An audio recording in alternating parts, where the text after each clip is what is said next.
May the grace and the peace of God the Father and Son Jesus our Lord be with you today as I welcome you again to your morning devotions right here on the Home Based Ministries Network. This is your cup of Joe. We are still in the book of Matthew chapter 12. Good morning to the CU Evangelist, Dexter Friday, Sam Reed, Rosa, top of the morning to you and all of you guys out there across the various social media networks. We are at verse 18, in the book of Matthew chapter 12. And we are going to have an exciting time as per usual. I hope you all have been following the devotions and you all have not skiffled in any regard. So from verse 18, Matthew then quotes the scriptures from here to verse 21, which spoke Jesus and his prophecy.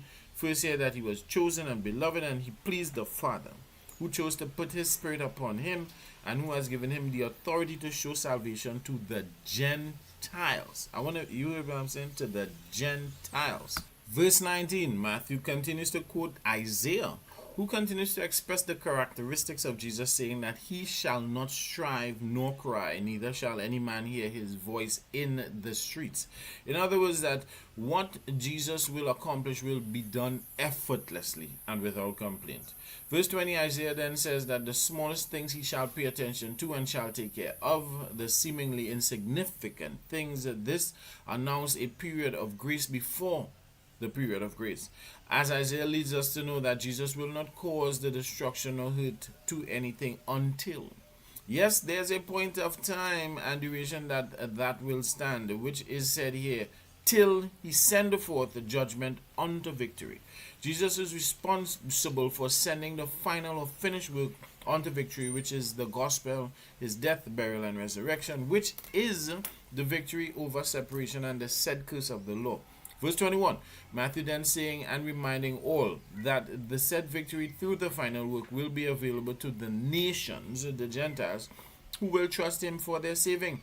Only by trusting or believing in what Jesus had done on the cross, only by that described here as trust, would men be saved. There is no other requirement for salvation other than trusting or believing in what Jesus did.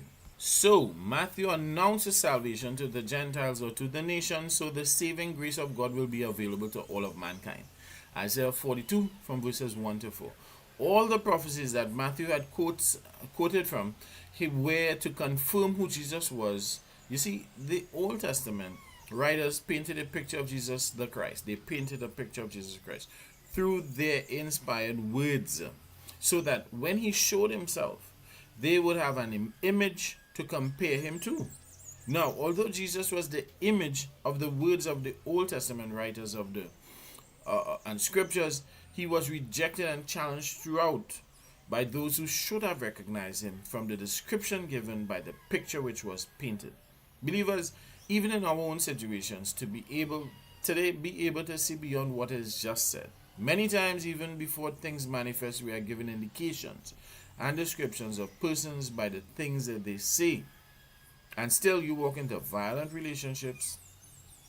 Still you walk into toxic friendships. Still you walk into unequally yoked marriages. Still you walk into agreements and contracts with crooks. And still you walk right into company of wicked persons pretending to be friends, dangerous places and situations. Beloved, make out. Recognize the signs. Now, just as it works for you to identify the negatives, use the ability made known to you to identify the positive and don't reject the good things that may walk into your lives. That may create good bonds of friendships, true alliances, and fruitful endeavors. Be able most of all to recognize correct doctrine, seeing the upholding of any incorrectness will be unpardonable. See the picture that the words paint before you, everything from the current affairs to the on the radio to whatever media, and in person a clear picture is being painted for you. Just to be wise enough to see it. Listen carefully to what people say around you. This is the wisdom of God, and I am Pastor Solomon De La Rosa, and I will see you another day in God's grace.